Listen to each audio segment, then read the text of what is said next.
Dear students, आज हम third paper का फोर्थ यूनिट स्टार्ट कर रहे हैं डेवलपमेंट बायोलॉजी में, जिसका पहला टॉपिक है डिफ्रेंसिएशन या विभेदन। अब ये वर्ड डिफ्रेंसिएशन या विभेदन ये थोड़े कलरफुल स्लाइड के साथ आपको दिखाया जा रहा है कि ये वो प्रोसेस होता है जहाँ पे एक कम स्पेशलाइज्ड सेल ज़्यादा स्पेशलाइज्ड स्ट्रक्चर और फंक्शन में बदल जाती है। ये देखिए, तीन आपको सेल्स दिखाई दे रही हैं। तीनों सेल्स ओरिजिनली सर्कुलर सेल्स थी, नॉर्मल सेल्स, जो आगे जाके कोई हार्ट बना रहा है, कोई ब्रेन बना रही है और कोई मसल्स बना रही है। So this is the process of differentiation where by a cell changes its shape and function. To be more accurate, ये जो प्रोसेस ऑफ डिफ्रेंसिएशन है ये एक ही लाइफ टाइम के दौरान बहुत बार होता है। लाइफ टाइम मतलब जब से जाइगोट बनता है वहाँ से एक मल्टीसेलुलर ऑर्गेनिज्म के पूरे बनने तक ये विभेदन का प्रक्रिया चलती ही रहती है। This is how it takes place. See, जो स्टार्टिंग की सेल से आपको दिखाई दे रही है, जब वो फर्टिलाइज सेल आगे जा कर के क्लीवेज करती है, मोरुला बन रहा है, ब्लास्टुला बन रहा है, न्यूरुला बन रहा है, पूरा ऑर्गेनिज्म बन रहा है और फिर एडल्ट बन गया। फीटल कंडीशन, एम्ब्रियोनिक कंडीशन और एडल्ट कंडीशन, इन सारे प्रोसेसेस के अंदर सेल ने बहुत बार अपने आप को चेंज करके अलग अलग फंक्शंस लिए और वो स्पेशलाइज हो गई, और इसी को हम प्रोसेस ऑफ डिफ्रेंसिएशन कहते हैं। सो डिफ्रेंसिएशन एक्चुअली कोशिकाओं का एक विशेष कार्य करने के लिए बदल जाना, इस प्रोसेस को कहते हैं। ये एक एम्ब्रियोनिक प्रोसेस है और सेल्स एक दूसरे से अलग हो जाने और अपनी ओरिजिनल स्टेट से अलग हो जाने के जो प्रोसेस है उसको डिफ्रेंसिएशन के द्वारा पूरा करती हैं। ये डिफ्रेंसिएशन के वजह से ये जो एम्ब्रियोनिक सेल्स हैं इनमें डाइवर्सिटी आ जाती है, मतलब ये अलग हो जाती हैं। ये तो हम जानते ही हैं कि जब एक जाइगोट बनता है तो वो पूरी तरह से अपना फ्री इंडिपेंडेंट लाइफ नहीं जी पाता, क्योंकि उसके अंदर के जितनी सेल्स हैं वो उतने फंक्शनल स्टेट में नहीं होते हैं। तो वो प्रोसेस जिसके द्वारा कोई एम्ब्रियो का पार्ट फंक्शनल हो जाता है या एक्टिव हो जाता है, उस प्रोसेस को हिस्टोलॉजिकल डिफ्रेंसिएशन कहा गया है। Histological because it is concern with tissues. और विभेदन को वैसे ठीक से समझने के लिए हमें एक पूरी लाइफ टाइम को समझना पड़ेगा, कैसे एक सामान्य ओरिजिनल एम्ब्रियोनिक सेल जाइगोट जो कहते हैं वहाँ से एक पूरे इंडिविजुअल का डेवलपमेंट को का जो भी स्टोरी होती है पूरा डिफ्रेंसिएशन द्वारा समझाया जा सकता है, जैसे कि मैंने आपको अपनी सेकंड स्लाइड में बताया था कि what is differentiation. So differentiation इस प्रोसेस के द्वारा सेल स्पेशलाइज कर जाती है, और जब डिफ्रेंसिएशन के प्रोसेस को हम अंडरगो करते हैं तब यह समझने की कोशिश करते हैं तो तीन तरह के डिफ्रेंसिएशन के पैरामीटर्स देखने को मिलते हैं: मोर्फोलॉजिकल, फिजियोलॉजिकल और biochemical differentiation. So talking on these three parameters, morphological differentiation, ये जरूरी नहीं है सारे डिफ्रेंसिएशन एक साथ हों। कभी एक तरह का डिफ्रेंसिएशन, कभी दो तरह के डिफ्रेंसिएशन, किसी भी तरह के, लेकिन डिफ्रेंसिएशन चलता है स्पेशलाइजेशन की तरफ। सो ये जो मोर्फोलॉजिकल डिफ्रेंसिएशन है, इसमें वो जो सेल है उसकी आकृति में परिवर्तन हो जाता है, और ये जो चेंज है ये विजिबल चेंज होता है, हमें दिखाई देता है, जिसकी वजह से सेल दूसरी सेल से या अपनी पहली वाली स्टेट से बिल्कुल अलग दिखाई देनी पड़ती है।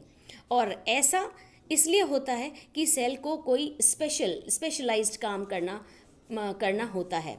जैसे ये मसल सेल्स के अंदर लंबे लंबे जो सिलिया निकले रहते हैं, या फिर ये जो ट्रेकियल सेल्स हैं इसके अंदर, इस ट्रेकिया में प्रेजेंट एपिथेलियल सेल्स में जितने सिलिया निकले रहते हैं, ये सारे स्पेशल स्ट्रक्चर्स हैं जो एक आम सेल के अंदर नहीं होते हैं।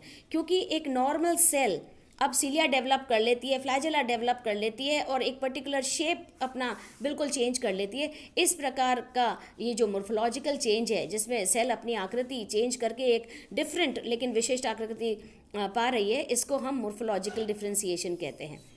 और ये मोर्फोलॉजिकल डिफ्रेंसिएशन बिल्कुल ये स्पेसिफाई करता है that the cell is undergoing a change. दूसरी तरह का डिफ्रेंसिएशन एज द प्रोसेस से फिजियोलॉजिकल डिफ्रेंसिएशन होता है। ये फिजियोलॉजिकल डिफ्रेंसिएशन बिहेवियरल चेंज होता है। सेल अगर मोर्फोलॉजिकली डिस्टिंक्ट नहीं भी होती तो वो अपने बिहेवियर के द्वारा, मतलब ये बिहेवियर कैसा होएगा ये अब हम देखेंगे। बिहेवियर उसका इस तरह से उदाहरण दे सकते हैं कि कोई भी सेल, कोई चाहे वो डेंस हो या उसकी एपिथेलियल लाइनिंग दिखा रही हो, ये एक बिल्कुल अलग ही हट के काम करने लग जाती है, जैसे हार्मोन सिक्रीट करने लग जाती है, या फिर ये कोई और तरह के सिक्रीशन करने लग जाती है, चाहे वो एंजाइम्स हो। इस तरह जब सेल फंक्शनली डिफरेंट हो जाती है और अपने ओरिजिनल स्टेट में नहीं रहती, तब हम उस डिफ्रेंसिएशन को फिजियोलॉजिकल डिफ्रेंसिएशन कहते हैं। और ये डिफ्रेंसिएशन बहुत ज़्यादा ज़रूरी है, क्योंकि सेल अपनी फंक्शन की वजह से ही वो चेंज ला पा रही है। वो फंक्शन बहुत इंपॉर्टेंट है। फॉर एग्जांपल, नर्व सेल का फिजियोलॉजिकल फंक्शन ये है कि उसको स्टिमुलस कंडक्ट करना पड़ता है और पूरे बॉडी को आपस में कनेक्टिविटी देनी पड़ती है, और ये तभी हो सकता है जब नर्व सेल उस पर्टिकुलर डेंड्रॉन और एक्सॉन का स्ट्रक्चर रखें, और वो ये तो उसका मोर्फोलॉजिकल डिफ्रेंसिएशन हो गया। साथ ही साथ जब वो स्टिमुलस को इधर से उधर कंडक्ट करने के लिए अपना ये पैटर्न फॉलो करती हैं, तब हम कहते हैं इट चेंजेस इट्स बिहेवियर, क्योंकि तब वो सोडियम पोटेशियम पंप या डोनन इक्विलिब्रियम करवाती है, और बहुत सारी ऐसी सिनेप्स फॉर्मेशन, ये सारी चीज़ें होती हैं जिसके द्वारा केमिकल सेक्रीशन होता है। So all this is so that the physiological state of the cell में चेंज, और वो काम कर पाए जिसके लिए वो डेस्टिन्ड है या जिसके लिए वो बंधी हुई है। इस तरह के चेंज फिजियोलॉजिकल चेंज कहलाते हैं। तीसरी तरह के चेंज बायोकेमिकल चेंज होते हैं। ये जो बायोकेमिकल चेंज होते हैं, ये एक्चुअली सेल के अंदर फिजियोलॉजिकल चेंजेस के साथ साथ आ जाते हैं, क्योंकि ये तो हम जानते ही हैं कि सभी सेल के अंदर एक ही कोई भी जाइगोट होता है, जब वो क्लीवेज अंडरगो करता है उसके अंदर सारी सेल्स लगभग एक सी होती है, because all have receive the same genetic endowment. सभी का डीएनए लगभग बराबर सा होता है, सभी में बिल्कुल equal amount of genetic material is formed. लेकिन उसके बाद जब ब्लास्टोमियर्स बनती हैं, ये ब्लास्टोमियर्स आगे जाकर के कैसे अपने आप को डिफर कर लेती हैं, ये इसलिए होता है कि अलग अलग सेल अपने अंदर अलग अलग तरह के प्रोटीन्स प्रोडक्शन का सिस्टम रखती हैं। So this is because of the production of unique protein patterns, क्योंकि ये प्रोटीन पैटर्न की वजह से ही वो एंजाइमेटिकली एक दूसरे से अलग हो जाएंगी, और इसीलिए ये आपस में बायोकेमिकल डिफ्रेंसिएशन रखती हैं, इसलिए सेल्स अलग हो जाती हैं। So this is how a cell undergoes change and it becomes biochemically different from one another. Then ये जो डिफ्रेंसिएशन की जो स्पेसिफिसिटी है, या डिफ्रेंसिएशन की ये जो सबसे पहले डिस्क्रीटनेस है, इसको अगर हम स्टडी करते हैं तो ये प्रोसेस ये कहता है कि जब कोई सेल पूरी तरह से विभेदित होती है, तो उस दौरान जैसे कोई ऑर्डिनरी सेल मसल सेल बनती है, तो ऐसा नहीं होता है कि मसल सेल बनने से पहले वो कोई और सेल बन जाए फिर वो मसल सेल बनेगी, या कोई सेल इंटेस्टाइनल सेल है तो वो सोचे कि पहले वो मसल सेल बन जाए उसके बाद वो इंटेस्टाइनल सेल का काम कर लेगी। It is not done like this. So if a cell is destined to become a muscle cell, it will only become a muscle cell. कोई इंटरमीडिएट स्टेज नहीं होती जिसमें वो किसी और सेल का काम कर ले। सो ये जो इंटरमीडिएट प्रॉपर्टी है ये पूरी तरह से एब्सेंट होती है, इसी को हम कहते हैं डिस्क्रीटनेस। ये जो स्पेसिफिसिटी ऑफ डिफ्रेंसिएशन है, इसके अंदर पहला टॉपिक अपन पढ़ते हैं डिस्क्रीटनेस। तो डिस्क्रीटनेस, क्योंकि सेल कोई भी इंटरमीडिएट क्वालिटी या प्रॉपर्टी नहीं दिखाती और केवल वही दिखाती है जिसके लिए वो विशिष्टता का उसका फंक्शन लेबल्ड है, वही फंक्शन दिखाती है। सेकेंड इज स्टेबिलिटी या फिर रिवर्सिबिलिटी। ये जो इसका रिवर्सिबिलिटी है, इस तरह की सेल्स देखने के लिए अपन ये एग्जाम्पल दे सकते हैं कि सेल अपने ये जो भी रूप में या स्वरूप में कोई परिवर्तन नहीं कर सकती। एक बार अगर सेल डिफ्रेंशिएट हो जाती है या विभेदित हो जाती है तो वो अब किसी और सेल में रिवर्ट नहीं कर पाती, इसको कहते हैं इरिवर्सिबिलिटी। जैसे एग्जाम्पल, अगर कोई एपिथेलियल सेल है तो एपिथेलियल सेल कोई बोन सेल या कार्टिलेज सेल में नहीं बन जाएगी। इसी तरह कोई बोन सेल है ऑस्टियोसाइट, वो मसल सेल में नहीं बन जाएगी। सो दिस मीन्स एक बार किसी फंक्शन के लिए अगर सेल डेस्टिन हो जाती है तो वो वही फंक्शन कर पाती है, कोई दूसरा फंक्शन नहीं। This is known as the reversibility और the irreversibility of the differentiation process. Now there are certain times, कई बार ऐसा होता है कि कोई प्रोसेस की वजह से, जैसे जहाँ पे चोट लग जाती है या जहाँ पे कोई इस प्रकार का एक्सीडेंटल इंजरी होती है, वहाँ पे कोई स्ट्रक्चर गायब हो जाता है या कोई पार्ट गायब हो जाता है। ऐसे केस के अंदर सेल अपनी ओरिजिनल स्टेट में प्राप्त होने की कोशिश करती है, but then that is a different process, उसको हम रीजनरेशन कहते हैं, और वो रीजनरेशन में हम स्टडी करेंगे। रीजनरेशन वो प्रोसेस है जिसके द्वारा एक नॉर्मल सेल जो आगे जाके डिफ्रेंशिएट कर चुकी है, अब ये डिफ्रेंशिएट हो करके it will undergo D differentiation, और डी डिफ्रेंशिएशन हो करके वापस री डिफ्रेंशिएट करेगी। लेकिन री डिफ्रेंशिएट करेगी और ये वापस से अगर वही स्ट्रक्चर बनाती है तो उसको हम सेस डिफ्रेंशिएशन कहते हैं, और अगर वो डिफ्रेंशिएट करके डी डिफ्रेंशिएट करके जब री डिफ्रेंशिएट करेगी और डिफरेंट स्ट्रक्चर बनाएगी तब हम उसको ट्रांस डिफ्रेंशिएशन कहते हैं। और ये प्रोसेस हम स्टडी करेंगे रीजनरेशन के अंदर। अभी तो for the time being this is only differentiation going on. So dividing cells में ये एक खासियत है या एक पोटेंसी है कि सेल अपने आप को एक अलग ही टाइप की सेल में लेबल करवा लेती है या क्लासिफाई करवा लेती है। अब ये इसकी पोटेंशियलिटी है, और सेल अपने पोटेंशियलिटी के हिसाब से अलग अलग तरह की सेल्स में डिफ्रेंशिएट कर देती है। ये जो सेल्स अलग सेल्स में डिफ्रेंशिएट कहलाती हैं, ये कुछ नेवर एंडिंग सेल टाइप होती है जिनको हम टोटीपोटेंट सेल्स कहते हैं। एंड अकॉर्डिंगली टोटीपोटेंट सेल्स वो होती हैं जो दूसरी सेल्स को बनाती हैं, और जब ये सेल दूसरी तरह की सेल बना लेती हैं तब ये प्लूरीपोटेंट हो जाती हैं। Then after that they form meristematic cells. Higher plants के अंदर वो मेरिस्टेमेटिक सेल्स बनाती हैं जो continuous in the process of division होती हैं, और एनिमल्स के अंदर ये एम्ब्रियोनिक स्टेम सेल्स बना लेती हैं। ये एम्ब्रियोनिक स्टेम सेल्स आगे जाके एडल्ट स्टेम सेल्स में चेंज हो जाती हैं। How the change takes place will be indicated in a few steps. Now differentiation या स्पेसिफिकेशन। डिफ्रेंशिएशन या स्पेसिफिकेशन ये प्रोसेस, जैसे कि अभी आपको पहले भी बताया था कि ये जो सेल्स है जो डिफ्रेंशिएट हो रही हैं, वो सेल्स एक्चुअली ये खुद ही सेल्फ में ये पहचान नहीं कर पाती कि उनको एक दूसरी तरह की सेल्स बनानी है। उनके अंदर ये पहचान करने की प्रवृत्ति निहित होती है, और वो भी कोई कारण होते हैं कि इनको कोई रिकग्निशन सिग्नल मिलता है जिसके द्वारा वो ये सारा प्रोसेस कर पाती हैं। अब इसी प्रोसेस के अंदर अपन पहले ये बात करते हैं कि एक फर्टिलाइज एग के अंदर कुछ साइटोप्लाज्मिक कंपोनेंट होते हैं जो इसके अंदर अनइक्वल डिस्ट्रीब्यूशन रहता है। ये डिफरेंट साइटोप्लाज्मिक कंपोनेंट्स, इनके अंदर मोर्फोजेनेटिक डिटर्मिनेंट्स होते हैं। मोर्फोजेनेटिक डिटर्मिनेंट्स वो होते हैं जो कंट्रोल करते हैं किस तरह की स्पेशल सेल टाइप बननी है, इस फंक्शन को कंट्रोल करते हैं।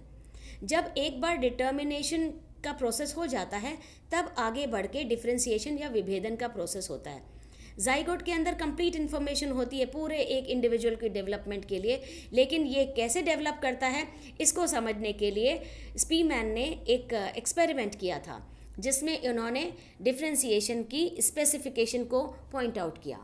अपने एक्सपेरिमेंट के अंदर स्पीमैन ने ऑफकोर्स एम्फीबियंस के अंदर करा था, और उन्होंने फ्रॉग के एम्ब्रियो से डेवलपिंग स्टेज में जब एम्ब्रियो बन रहा था और डेवलप हो रहा था, उस दौरान स्पीमैन ने फ्रॉग की एक्टोडर्म को रिमूव कर दिया या हटा दिया। तब उन्होंने देखा जब ये आगे जाके इंडिविजुअल बना तो इसके अंदर नॉर्मल नर्वस सिस्टम नहीं बना, लेकिन एक डिफेक्टिव नर्वस सिस्टम तो बन गया। इसका मतलब ये जो एक्टोडर्म हटाई थी इसने ज़रूर कोई रोल प्ले किया होगा, तभी नर्वस सिस्टम नहीं बना। इसी तरह से वो जो आइसोलेटेड पीस था जो हटाया गया था उसने भी कोई स्ट्रक्चर नहीं बनाया, जबकि वो एक्टिव था और वो हेल्दी था। तो इसका मतलब एक्टोडर्म अगर अपनी जगह से हटा दी जाए तो वो एक्टोडर्म जो चीज़ बना रही थी नर्वस सिस्टम, वो नहीं बन पाता। दूसरे एक्सपेरिमेंट में अब स्पीमैन ने मीजोडर्म मतलब एक डेवलपिंग एम्ब्रियो में से एक्टोडर्म को तो रहने दिया और उसके नीचे पड़ी हुई मीजोडर्म को हटा दिया। मीजोडर्म को हटा दिया और एक्टोडर्म को फोल्ड करके वैसे ही रहने दिया और डेवलपमेंट के प्रोसेस को देखा। अब उन्होंने ऐसा नोट किया कि रिजल्ट के तौर पे अब तो नर्वस सिस्टम बिल्कुल भी नहीं बना। इसका मतलब ये भी है कि एक्टोडर्म खुद तो नर्वस सिस्टम बना रहा है और एक्टोडर्म के हटने पर नर्वस सिस्टम नहीं बनता। लेकिन अगर मीजोडर्म हटा दिया जाए तो भी नर्वस सिस्टम नहीं बनता। दिस मीन्स नर्वस सिस्टम को बनने के लिए एक्टोडर्म और मीजोडर्म दोनों इम्पॉर्टेंट है, और मीजोडर्म जरूर कोई ना कोई ऐसा इंडक्टिव इन्फ्लुएंस या कोई ऐसा स्टिमुलस देता होगा एक्टोडर्म को, जिससे एक्टोडर्म नर्वस सिस्टम में बदल जाता है। So this was actually determination, इसी प्रोसेस को डिटर्मिनेशन कहते हैं। तो स्पेसिफिकेशन और डिटर्मिनेशन के दौरान सेल डिफ्रेंसिएशन अंडरगो करती है और सेल अपने आप को कमिट करवाती है एक पर्टिकुलर फंक्शन करने के लिए। इसी प्रोसेस को स्पेसिफिकेशन कहते हैं। स्पेसिफिकेशन हमेशा डिटर्मिनेशन को फॉलो करता है और डिटर्मिनेशन के बाद डिफ्रेंसिएशन प्रोसेस होता है। हालांकि ये डिफरेंशियल जीन एक्टिविटी के ऊपर डिपेंड करता है, क्योंकि जीन्स की अलग अलग एक्टिविटी अलग अलग टाइम पे होती है। कुछ जीन्स कुछ जीन्स टाइमली टर्न ऑन होते हैं तो कुछ जीन्स टर्न ऑफ होते हैं, और ये जो डिफ्रेंसिएशन की एक्टिविटी है ये जीन्स के टर्न ऑन और टर्न ऑफ, या आप कहते हैं स्विच ऑन और स्विच ऑफ होने की वजह से ही पॉसिबल है। डिफ्रेंसिएशन एक ऐसा प्रोसेस है जिसके द्वारा जीन्स अपने आप को एक्सप्रेस भी करती हैं और जीन्स के एक्सप्रेशन को इनहिबिट या रोका भी जाता है, तभी जाके डिफ्रेंसिएशन प्रोसेस पूरा होता है। ये जो डिफ्रेंसिएशन है ये एक्चुअली बेसिकली दो प्रोसेस की वजह से होता है, एक साइटोप्लाज्मिक लोकलाइजेशन की वजह से और दूसरा इंडक्शन की वजह से। नाउ साइटोप्लाज्मिक लोकलाइजेशन, नाउ ये जो साइटोप्लाज्मिक लोकलाइजेशन है इसमें रोल ऑफ साइटोप्लाज्म इम्पोर्टेंट हो जाता है, और ये जो साइटोप्लाज्मिक कंपोनेंट्स है सेल के अंदर डिफरेंशियली या यहाँ पूरे सेल के अंदर फैले हुए रहते हैं, और ये डिटरमिन करते हैं कि किस प्रकार का डिफ्रेंसिएशन हो। इसका मतलब cytoplasm is responsible for the process of differentiation. ये डिटर्मिनेंट्स ब्लास्टोमियर्स में मौजूद होते हैं, और अगर किसी एग का, जैसे कि इस जगह इन्होंने एस्कीडियन एग को फॉर एग्जांपल ले रखा है, एग को डिफरेंशियल डाई पैटर्न से इन्होंने डाई करके देखा तो उसके अंदर लगभग 5 रीजन्स मिले, 5 अलग अलग तरह के कलर्स उसके अंदर आए, जिसमें clear cytoplasm, yellow cytoplasm, grey vegetal area, grey equatorial area और एक और रीजन। ये सारे अलग अलग स्ट्रक्चर्स को आगे जाके बनाएंगे। सो दिस मीन्स साइटोप्लाज्म का रोल बहुत ज़्यादा इम्पॉर्टेंट है, otherwise cells would have all formed a single structure, cell सब एक ही तरह का स्ट्रक्चर बना लेती। So this was the differentiation pattern, how it has to be followed in the animals in which embryonic development is to take place. Different experiment से ये conclude किया गया कि दोनों जीन्स और साइटोप्लाज्म दोनों ही इम्पॉर्टेंट होते हैं और दोनों ही डेवलपमेंट के अंदर रोल प्ले करते हैं। न्यूक्लियस के अंदर सारी इन्फॉर्मेशन होती है जीन्स की, जो डिटर्मिन करती है कि इंडिविजुअल कैसा बनेगा, जबकि साइटोप्लाज्म डिटर्मिन करता है कि किस तरह की जीन सेलेक्ट होगी। So the selection of genes is the work of cytoplasm, and the work of genes then finally is the work of nucleus. Nucleus और साइटोप्लाज्म अपना अलग अलग रोल प्ले करते हैं जीन्स के सिलेक्शन में और जीन्स के आगे जाके फंक्शनिंग में। सेल डिटर्मिनेशन के दौरान कुछ जीन्स ऑटोमेटिकली अपने आप को एक्सप्रेस कर पाती हैं और कुछ जीन्स एक्सप्रेस नहीं कर पाती।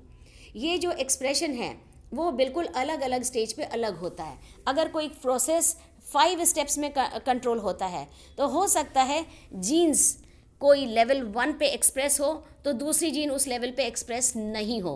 इसी प्रकार सेकंड स्टेप में कोई और जीन अपना एक्सप्रेशन ले लेती है तो कोई जीन इनहिबिट हो जाती है। प्रोसेस पूरा 5 स्टेप्स तक फॉलो होएगा and it all the steps will undergo the switch on and switch off, या हम कहेंगे एक्सप्रेशन एंड इनहिबिशन या repression of genes and the characters, तभी जा कर के ये process of differentiation will take place. इस प्रोसेस के अंदर जैसे कहा गया है डिटर्मिनेशन होता है कि क्या बनना है, क्या होना है, और उसके बाद डिफ्रेंसिएशन हो जाता है। दैट इज़ वो पर्टिकुलर चेंज जिसके द्वारा एक सेल की पूरी बायोकेमिस्ट्री में, उसके स्ट्रक्चर में, उसके फंक्शन में, उसके बिहेवियर में चेंज हो जाता है और सेल एक डिफरेंट एक्टिविटी लेकर के एक डिफरेंट तरह की स्पेशलाइज सेल बन जाती है। डिफ्रेंसिएशन में अक्सर फंक्शन तो होता ही है डिफरेंट, तो साथ में उसके अपीयरेंस भी चेंज हो जाती है। इसी के सिलसिले में आपको बता दिया जाए कि जहाँ पे अगर नर्व सेल होती है तो नर्व सेल का क्योंकि फंक्शन ऐसा है कि उसको पूरी बॉडी में मैसेज कन्वे करना होता है, तब जाके हमको कोई चीज़ फील होती है, उसके लिए नर्व सेल को लंबा होना होता है। सो मोर्फोलॉजी में उसका स्ट्रक्चरल पैटर्न एक नॉर्मल ओवॉइड सेल से एक लंबी सेल के रूप में परिवर्तन हो जाता है। That is a star like head, जिसको हम डेंड्रॉन कहते हैं, सेल बॉडी कहते हैं सॉरी, जिसमें डेंड्राइट्स पाई जाती हैं, और एक लंबी सी पूंछ जिसको हम एक्सॉन कहते हैं। तो पूरा स्ट्रक्चर हमारी बॉडी के अंदर कनेक्टिविटी देता है, तब जाके नर्वस सिस्टम अपना काम सुचारू रूप से कर पाता है। इसी प्रकार किडनी की सेल्स का जो शेप होता है वो बिल्कुल डिफरेंट होता है बोमैन्स कैप्सूल की वजह से, और किडनी अपना पर्टिकुलर फंक्शन फिल्ट्रेशन का कर पाती है। सिमिलरली मसल सेल्स के अंदर एक एपिथेलियल लाइनिंग के द्वारा एक सिलिया निकला रहता है, जो उसको बीट करके या जो हिलते डुलके मसल्स को टाइटनिंग इफेक्ट भी दिलवा सकता है। देन एपिथेलियल सेल्स के अंदर सिलिया उसको लाइनिंग के साथ कांटेक्ट में ला करके डिफरेंट कॉन्टैक्चुअल एक्टिविटीज़ करवा पाता है। That means as many as cells are there, as many as differentiation processes are there, उतने ही फंक्शन होंगे, उतना ही ज़्यादा स्पेसिफिक इंडिविजुअल हो जाएगा। Cell differentiation and determination. Determination जैसे पहले भी कहा था, एक नॉर्मल सेल को अपनी फाइनल स्टेट में पहुंचने में मदद करती है। डिटर्मिनेशन जैसे ही होता है वैसे ही डिफ्रेंशिएशन प्रोसेस पूरा हो जाता है।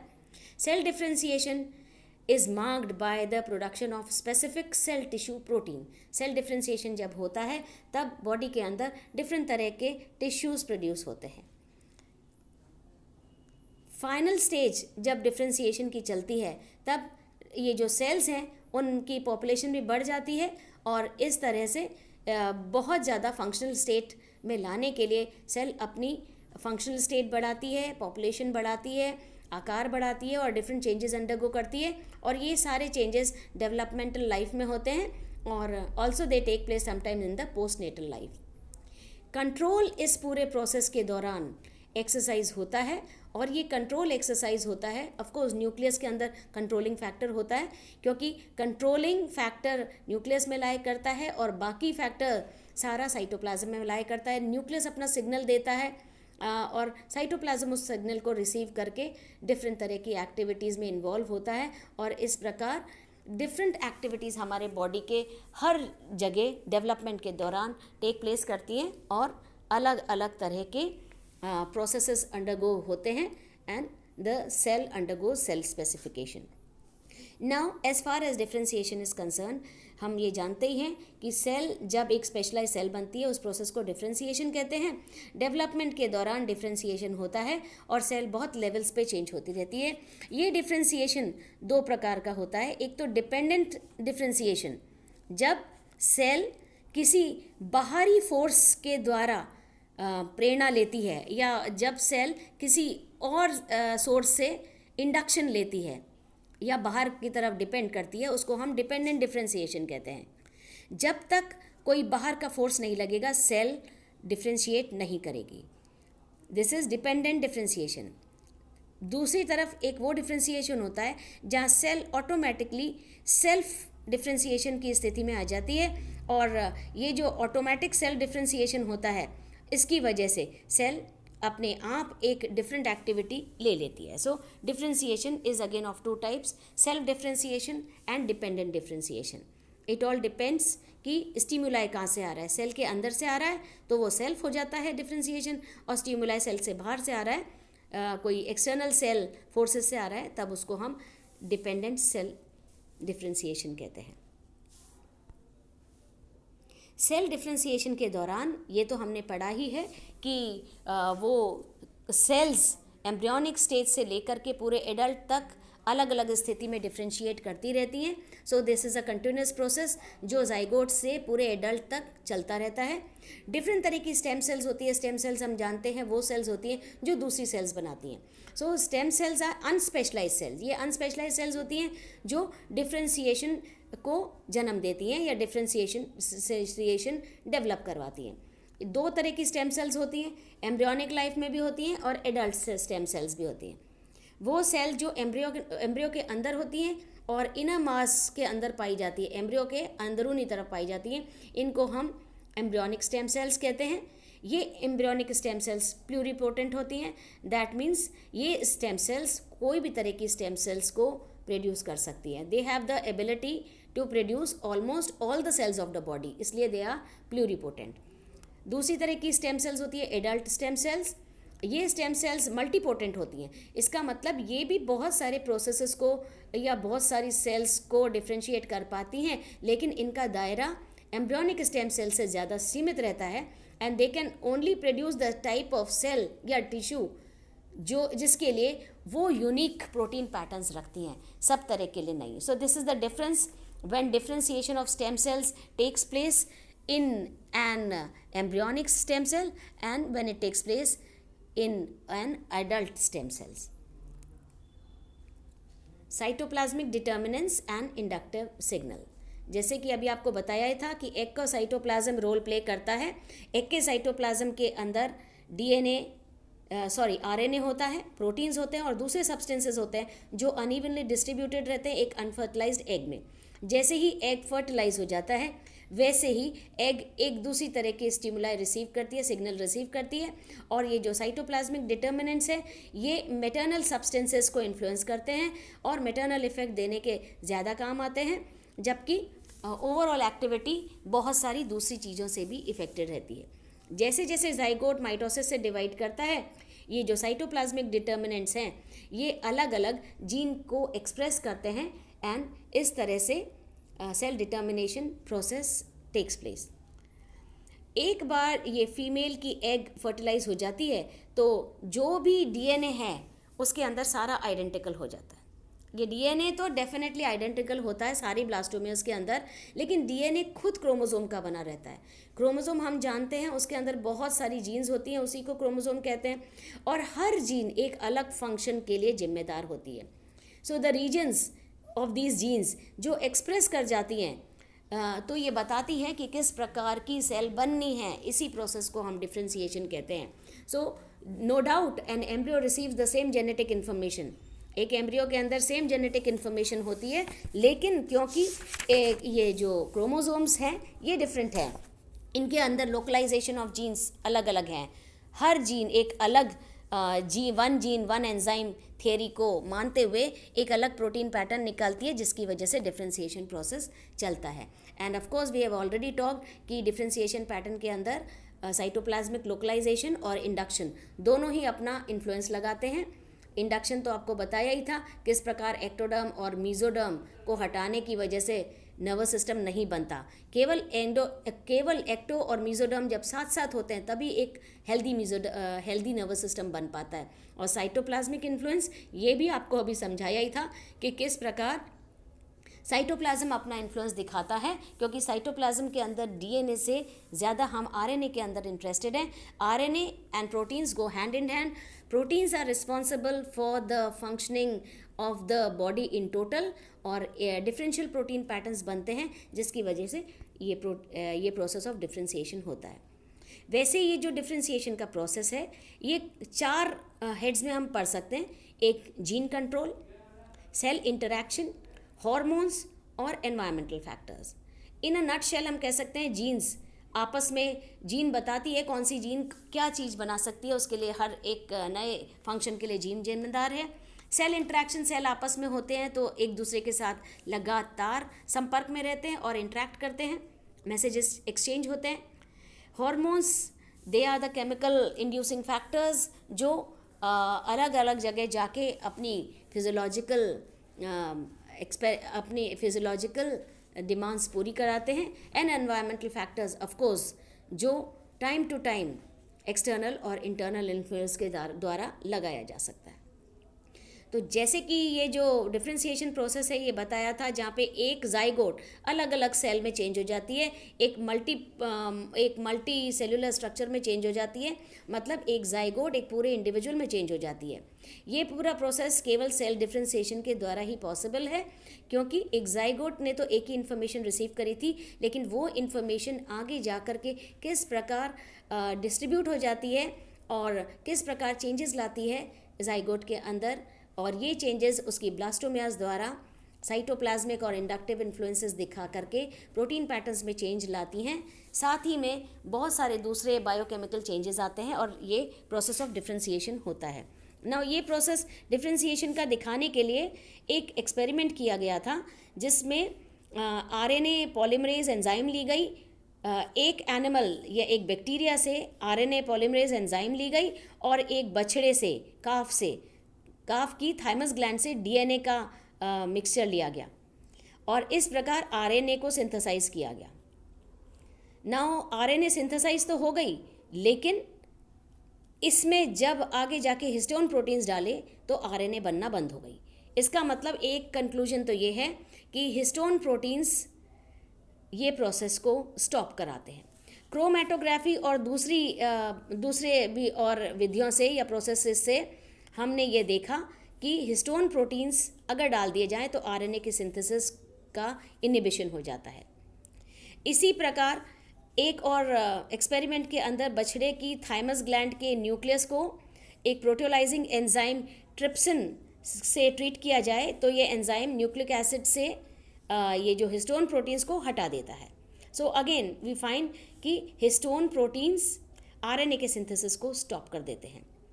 तो ये मल्टीसेलुलर एनिमल्स, चाहे वो प्लांट्स, मल्टीसेलुलर जो ऑर्गेनिज्म हो, चाहे प्लांट्स हो या एनिमल्स हो, इनमें एक ही प्रॉपर्टी है डिवीजन की। डिवीजन करते हैं, ये डिवीजन आगे जाके डिफ्रेंसिएशन करते हैं। ज़रूरी नहीं है डिफ्रेंसिएशन के दौरान सेल अपना शेप चेंज करे, सेल अपना फंक्शन भी चेंज कर सकती है। सेल केवल तभी चेंज दिखाएगी जब उसके अंदर जेनेटिक इन्फॉर्मेशन आएगी, साथ में साइटोप्लाज्म भी उस इफेक्ट को आगे जाके स्ट्रॉन्ग करता है। डिफ्रेंसिएशन एक एक्टिविटी है जहाँ पे जीन का एक्टिव होना बहुत ज़्यादा ज़रूरी है। So we can say signal for gene activation ज़रूरी है डिफ्रेंसिएशन के लिए। दूसरे शब्दों में हम ये भी कह सकते हैं, अगर no histones no differentiation. Histones के बाद डिफ्रेंसिएशन को देखना इम्पॉसिबल है। साइटोप्लाज्म भी अपना रोल डिफ्रेंसिएशन में प्ले करता है और इस प्रकार डिफ्रेंसिएशन के द्वारा अलग ही तरह के लग्जूरियस प्रोटीन्स या maintenance proteins, any type of proteins जो आप कह सकते हैं, उसके लिए सेल अपने आप को अडेप्ट करती है and the process of differentiation takes place. And differentiation is important because एक जाइगोट से लेके एक एडल्ट तक बनने के लिए सेल को बहुत तरह के चेंजेस अंडरगो करने पड़ते हैं और ये चेंजेस सेल्यूलर लेवल पे मोर्फोलॉजिकल, हिस्टोलॉजिकल, बायोकेमिकल सभी तरह के होते हैं, followed with gene activity and cytoplasmic inheritance and of course the process of induction, and तब जाके डिफ्रेंसिएशन होता है या फिर सेल पूरी तरह से विभेदित हो जाती है। Thank you.